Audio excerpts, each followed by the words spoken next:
Hello students, कैसे हैं आप सब लोग। उम्मीद करती हूँ सब अच्छे होंगे, अच्छे से होंगे। मैं मीना राणा हिस्ट्री और क्लास में आपका स्वागत करती हूँ। स्टूडेंट्स, हम कर रहे थे क्लास डिटर्मिनेंट्स के डाउट क्वेश्चन सॉल्व कर रहे थे और यहाँ हम समीकरण निकायों को आव्यूह विधि से हल करना। तो यहाँ आपके पास प्रीवियस लेक्चर में हमने क्वेश्चन सॉल्व किया था आधा, और इसमें आपको कुछ होमवर्क भी दिया था।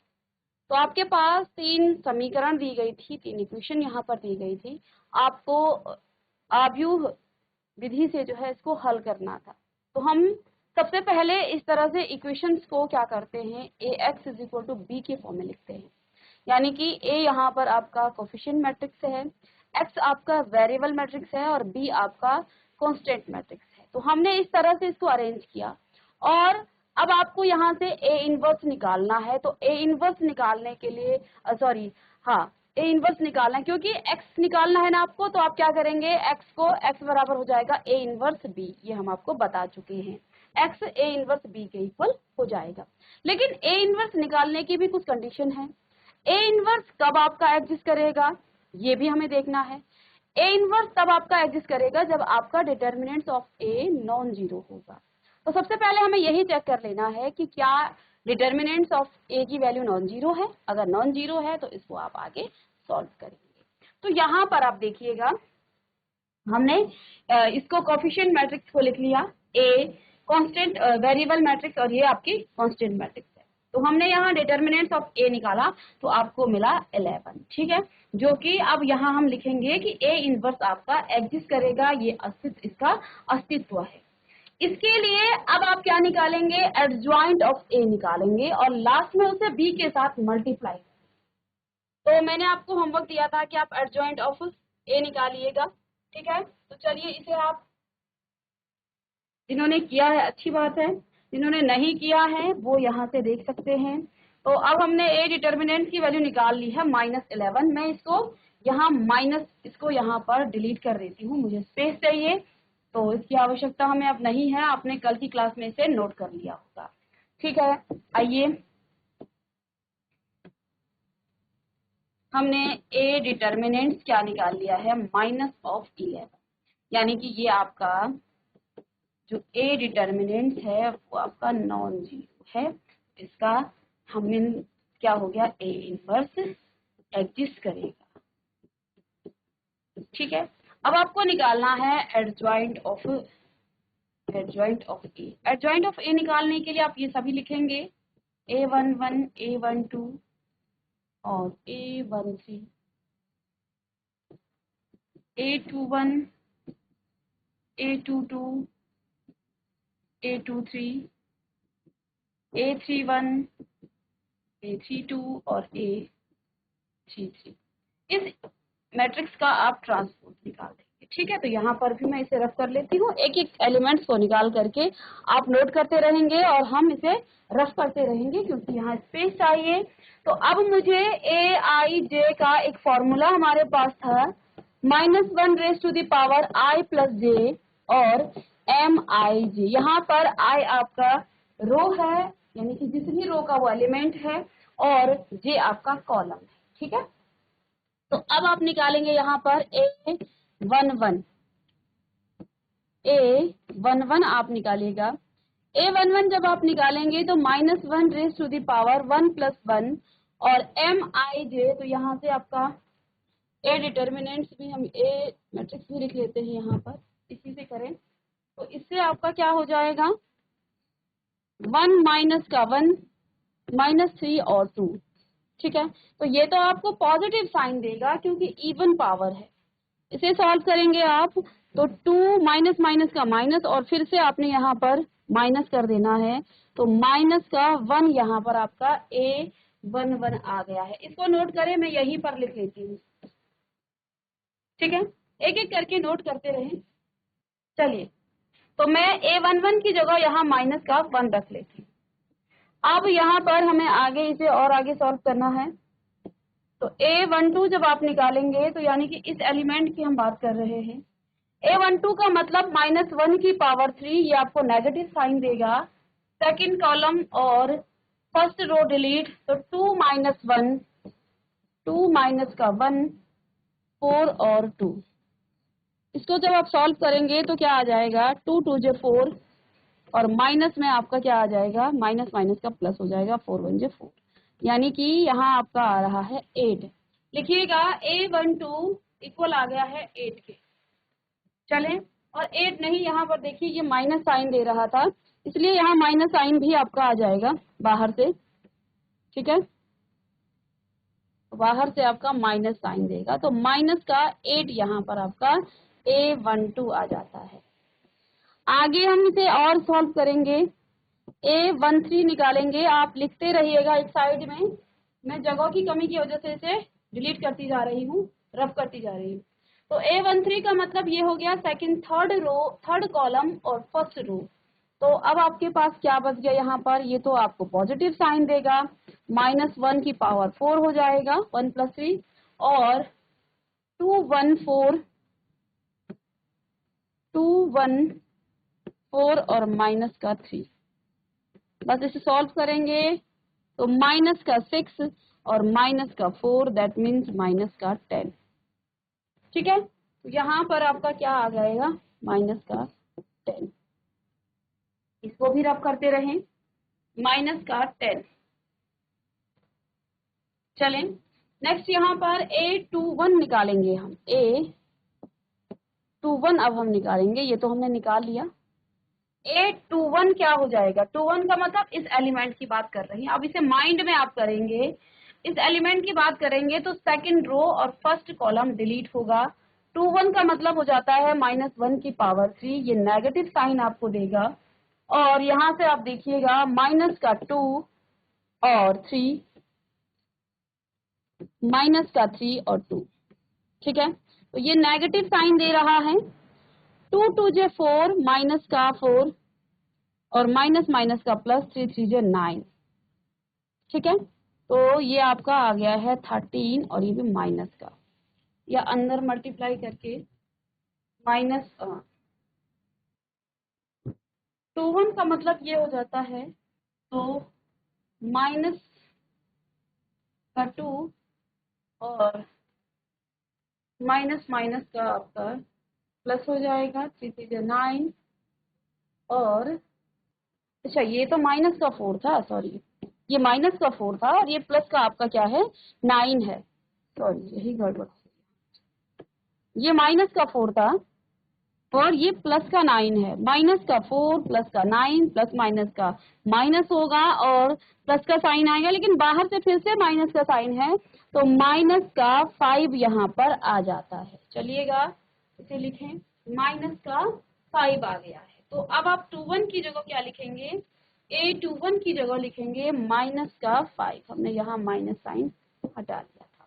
अब निकालेंगे A22, इसी प्रकार से निकालना है आपको, जल्दी जल्दी मैं समझा रही हूँ इसलिए टाइम लग रहा है, नहीं तो ये माइंड में बहुत जल्दी जल्दी हो जाता है। ठीक है ना, अब -1 की पावर, अब आप देखिए बार बार ये नहीं लिखेंगे, आपने अपने दिमाग में, अपने माइंड में से सॉल्व करना है कि देखो 2 2 का मतलब क्या है, पॉजिटिव साइन देगा, तो ये लिखने की आपको आवश्यकता नहीं है, सीधे पॉजिटिव साइन। और यहाँ से आप माइंड से ही इस मैट्रिक्स में सॉल्व करेंगे, 2 2 का मतलब आप माइंड में इसे डिलीट करेंगे, इसे डिलीट करेंगे, तो 3 2 जे 6 इस तरह से लिखेंगे, आप सीधे लिख सकते हैं 3 2 जे 6 और 4 3 जे माइनस में 12, तो माइनस का यहाँ पर 6 आ गया। इस तरह से डायरेक्ट आप करेंगे, इसलिए टाइम लग रहा है क्योंकि मैं हर क्वेश्चन में आपको समझा रही हूँ, लेकिन जब आप खुद से सॉल्व करेंगे तो आपको ये सारी चीजें, एक बार आप लिखिएगा, इसे एक लिखिएगा, सारे एलिमेंट में आप इसी तरह से कीजिएगा। चलिएगा, तो A22 आपका क्या आ गया है, माइनस का 6 आ गया है। ठीक है, तो डायरेक्ट आ जाएगा ये। अब नेक्स्ट यहाँ पर A23 का मतलब देखिए माइंड में फिर से कर सकते हैं, 23 का मतलब सीधे ही आपको माइनस साइन देगा, क्योंकि -1 की पावर, -1 की पावर 5 आएगी, ऑड पावर है तो आपको माइनस साइन देगी। ठीक है, अब इसका मतलब ये है, इससे है, तो अब आप फिर से लिख सकते हैं 3 3 जे 9, लेकिन ये माइनस का 9 होगा क्योंकि यहाँ माइनस का है, और माइनस माइनस का प्लस हो जाएगा, एक माइनस हम बीच में लेते हैं और एक माइनस यहाँ हो गया, और 4 2 जे 8, तो ये प्लस हो जाएगा 8 का, तो माइनस का 1 आया है, बाहर से भी 1 है तो 1 आ जाएगा यहाँ पर पॉजिटिव का। ठीक है, चलिए इसे भी आप लिखें, तो यहाँ पर आपका प्लस का 1 आ गया है। तो इस तरह से डायरेक्ट कर सकते हैं, ऐसा नहीं है कि आपको हर बार फॉर्मूला लिखना है। तो जब आप निकाल लेंगे तो डायरेक्ट आप निकालिएगा। 831, 831 का मतलब अब उस माइंड में इस कॉलम और इस रो को डिलीट कर दें। तो 31 का मतलब पॉजिटिव साइन देगा, माइनस और माइनस का प्लस हो जाता है, तो 2 और 1 माइनस में 3, तो यहाँ पर क्या आ जाएगा, माइनस का 1, माइनस का 1। डायरेक्ट आप कर सकते हैं, माइनस का 1 आपका आ गया है।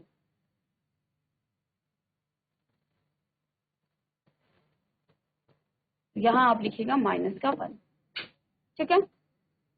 फिर से A32 का मतलब इस एलिमेंट से है, तो ये कॉलम और ये रो तो डिलीट हो जाएगी, और 32 का मतलब माइनस साइन देगा, और डिटर्मिनेंट देखिए कहाँ से आ जाएगा, इस पर आप इस तरह से उंगली रख करके ऐसे कर सकते हैं इसे, ठीक है। तो ये आपका माइनस का इधर जाएगा 3, चलिए 3 3 2 और माइनस का 1, इस तरह से सॉल्व करेंगे। माइनस साइन तो बाहर से है ही, तो माइनस का 3 और 3 2 जो माइनस का 6, तो माइनस माइनस का प्लस हो जाएगा, तो +9 यहाँ पर।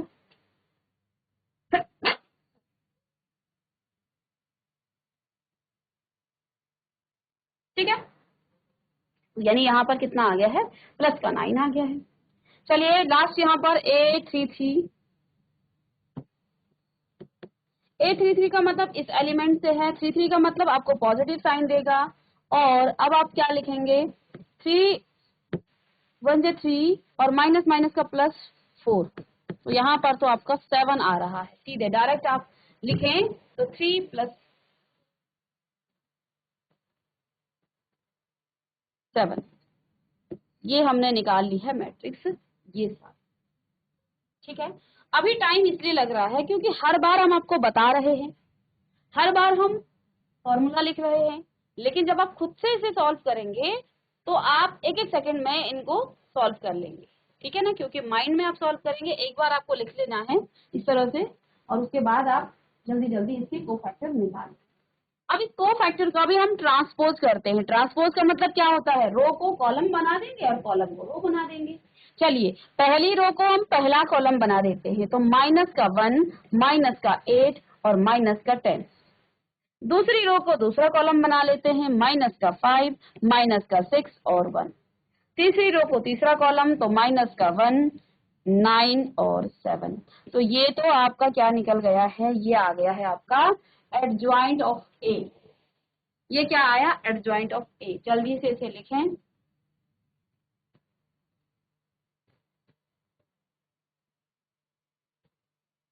अब हमें निकालना क्या है, हमें निकालना है एक्स निकालना है। अभी तक हमने डिटर्मिनेंट्स निकाला, यानी कि ए इनवर्स हम निकाल चुके हैं। अब यहाँ से अब इसमें आप ए डिटर्मिनेंट्स और एडजॉइंट की वैल्यू रखेंगे तो आपको यहाँ ए इनवर्स मिल जाएगा। यानी कि अब यहाँ से आप क्या लिखेंगे, एडजॉइंट ऑफ ए डिटर्मिनेंट्स आपका कितना है, माइनस का 11, ठीक है। चलिएगा इसको नेक्स्ट पेज में करते हैं। ए इनवर्स आपके पास क्या है, 1 अपॉन डिटर्मिनेंट्स ऑफ ए और एडजॉइंट ऑफ ए, ठीक है। ए डिटर्मिनेंट्स आपने कितना निकाला, 1 अपॉन माइनस का 11, और यहाँ आपके पास क्या क्या मैट्रिक्स आ गई हैं, चलिए लिख लेते हैं, -1, -5 और -1।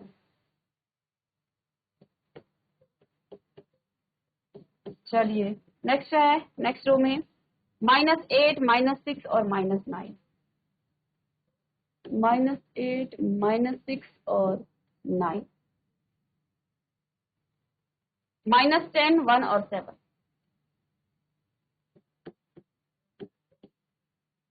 ये आपकी क्या है, एडजॉइंट ऑफ ए।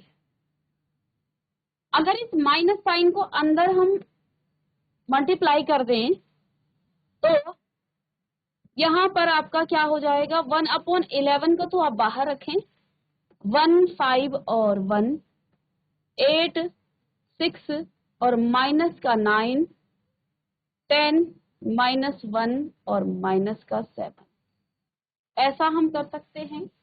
और अब हमें निकालना है एक्स निकालना है, तो बी आपके पास क्या है, 8 1 और 4।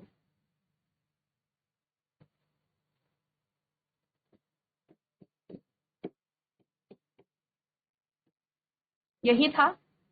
ए इनवर्स हमने निकाल लिया है, क्या आया 1/11 और 1 5 और 1 8 6 और माइनस का 9 10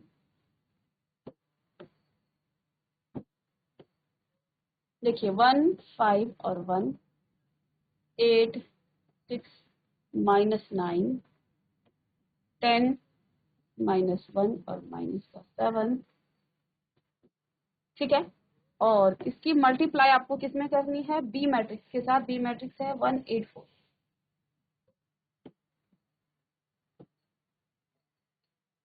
इधर आपका एक्स है तो बाद में आप उसे एक्स की वेरिएबल्स है उनको लिख लेंगे। चलिए,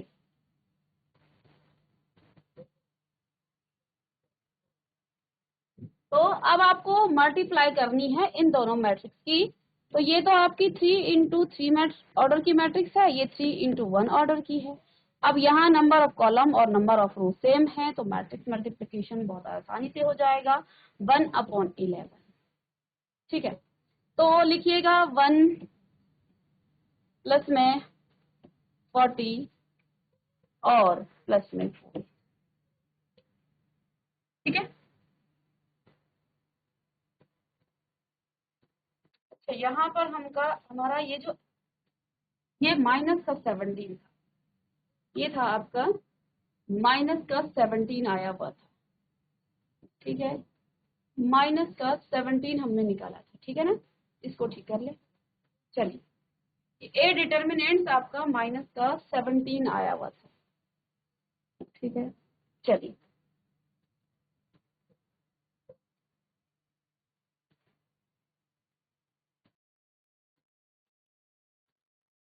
अच्छा, यहाँ पर भी हमने लिख दिया है 8 1 और 4।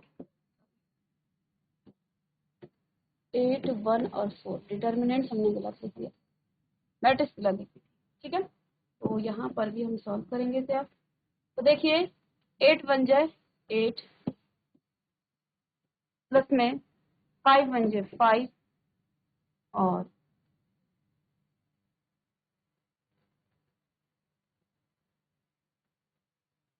1 4 जाए 4। ठीक है, सेकंड 64 प्लस में 6 और माइनस 36। ठीक है, 80 माइनस 1 और माइनस का 28। तो 1/17 यहाँ पर 17 आ गया है और 64 प्लस 6 आपका यहाँ पर हो जाएगा 70 और 30। यहाँ पर आपका 34 हो जाएगा। ठीक है, ये आपका 70 हो गया और 70 में से आपने 36 को माइनस किया तो 34 आ गया है। ठीक है, और यहाँ पर 81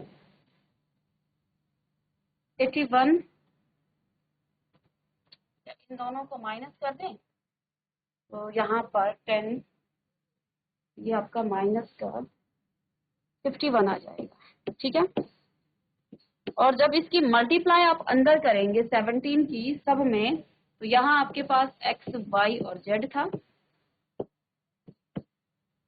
और 17/17 पहला, 34/17 अंदर मल्टीप्लाई करेंगे और 51/17 हमने पहले ही मल्टीप्लाई कर दी थी माइनस की। ठीक है, यहाँ हमने डिटर्मिनेंट की वैल्यू -17 आई हुई थी, कल का क्वेश्चन किया हुआ था, तो ये आपका -17 आएगा। तो कटने के बाद यहाँ पर आपके पास मैट्रिक्स आ गई 1 2 और 3। लेफ्ट हैंड साइड में आपके पास क्या है, लेफ्ट हैंड साइड में आपका एक्स वाई और जेड आपका वेरिएबल मैट्रिक्स है और राइट हैंड साइड में आपके पास आ गया है, चलिए यहाँ एक्स वाई और जेड और 1 2 और 3। ठीक है, तो यहाँ x बराबर आपका 1 y बराबर आपका 2 और z बराबर 3। ठीक है, तो अगर मैट्रिक्स के ऑर्डर सेम है और एक दूसरे के इक्वल में है तो हम करस्पॉन्डिंग एलिमेंट्स को इक्वल कर देते हैं, ये हमने पढ़ा था। तो इस पूरे क्वेश्चन को हमने आव्यूह विधि से, मैट्रिक्स मेथड से इसको सॉल्व किया और यहाँ इसके वेरिएबल x, y और z की वैल्यू को निकाला। ठीक है, अब देखिए जब हम क्वेश्चन को समझाते हैं तो उस समय टाइम लगता है, लेकिन जब आप क्वेश्चन की प्रैक्टिस करेंगे तो बहुत जल्दी ये क्वेश्चन आपका हो जाएगा। ठीक है, तो इस तरह से आपने सबसे पहले कोई वेरिएबल मैट्रिक्स आपके पास है, उनकी कोफिशिएंट को आपने क्या करना है, सेपरेट कर लेना है, उसके एक मैट्रिक्स बना लेनी है, वेरिएबल्स के भी मैट्रिक्स बना लेना है और जो कांस्टेंट है उनके भी मैट्रिक्स बनानी है। 2x2 ऑर्डर की आपकी अगर मैट्रिक्स है तो उसका एडज्वाइन निकालना बहुत इजी है, लेकिन 3x3 ऑर्डर का जो कोफैक्टर है उसका निकालना बहुत, यहाँ पर हम थोड़ा सा लेंदी हो जाएगा, लेकिन इसे आप प्रैक्टिस करेंगे तो बहुत जल्दी ये भी हो जाता है। तो हम क्या करते हैं, कोफैक्टर निकालते हैं और उसका ट्रांसपोज कर देते हैं, तो आपको एडज्वाइंट ऑफ ए मिल जाता है। अब हमने इनवर्स निकाल लेना है। ए इनवर्स जब आप निकालेंगे, ए इनवर्स निकालने के बाद आपको यहाँ पर क्या निकालना था, x बराबर क्या था, ए इनवर्स बी था। ठीक है, तो हमें ए इनवर्स बी को दोनों को मल्टीप्लाई किया, मल्टीप्लाई करने के बाद आपको x, y और z का मान निकल जाता है, निकल आता है। इससे पहले आपको एक चीज यहाँ पर देखनी है, जब आपने ए डिटर्मिनेंट्स निकाला, कल की क्लास में भी हमने ये डिस्कस किया था कि जब आप ए डिटर्मिनेंट्स निकालते हैं तो जब ये नॉन जीरो आता है तो इसकी जो है एक फिक्स जो है एक यूनिक सॉल्यूशन इसका निकलता है। तो यहाँ पर हमने क्वेश्चन को सॉल्व करने के बाद भी देखा कि इसका एक यूनिक सॉल्यूशन निकला है, x का मान 1 है, y का मान 2 है और z का मान 3 है। चाहे तो आप इक्वेशन में रख करके इसे चेक भी कर सकते हैं। चलिएगा, अब यहाँ पर आपके पास एक इक्वेशन है, क्वेश्चन है, इस तरह का क्वेश्चन भी आता है, x प्लस 2y बराबर आपका 2 है और 2x प्लस 3y ये इक्वल है किसके, ठीक है। अब यहाँ पर आपको कंसिस्टेंसी और इनकंसिस्टेंसी को डिस्कस करना है। ठीक है ना, तो हमने आपको जब सॉल्यूशन करना सिखाया, इन समीकरणों को का हल करना सिखाया, तो वहां पर हमने क्या कहा कि जब ए डिटर्मिनेंट्स आपका क्या हो जाता है, नॉन जीरो होता है, तब सॉल्यूशन आपका यूनिक सॉल्यूशन आएगा। यानी कि यहाँ पर आपको ए डिटर्मिनेंट्स चेक करना पड़ेगा, और अगर ए डिटर्मिनेंट्स आपका नॉन जीरो आता है तो ये आपका क्या हो जाएगा, कंसिस्टेंट हो जाएगा सॉल्यूशन। तो आप जो है क्या लिख सकते हैं कि आप इस मैट्रिक्स को ए एक्स बराबर बी के फॉर्म में लिखेंगे। तो ए क्या है, 1, यहाँ x की कोफिशिएंट क्या है, 1 है और यहाँ 2 है, 2 और 3 ये आपकी एक मैट्रिक्स हो गई, और x और y यहाँ पर दूसरी मैट्रिक्स हो गई, बी मैट्रिक्स आपकी 2 और 3 आ गई। तो यहाँ से आप क्या निकाल लेंगे, ए डिटर्मिनेंट्स निकाल लेंगे, क्या हो जाएगा 3 माइनस 4 और माइनस का 1 आ गया है, यानी कि ए डिटर्मिनेंट्स आपका नॉन जीरो है ना। तो यहाँ आपका सॉल्यूशन क्या होगा, कंसिस्टेंट होगा, या इसे आप संगत कहेंगे। ठीक है, हिंदी में आप इसे संगत कहेंगे। और अगर आपका ये जीरो आता है तो ये आपका इनकंसिस्टेंट सॉल्यूशन आएगा। इसी तरह से आपको एक एक नंबर के भी पूछे जाते हैं, वो भी आप लिख सकते हैं।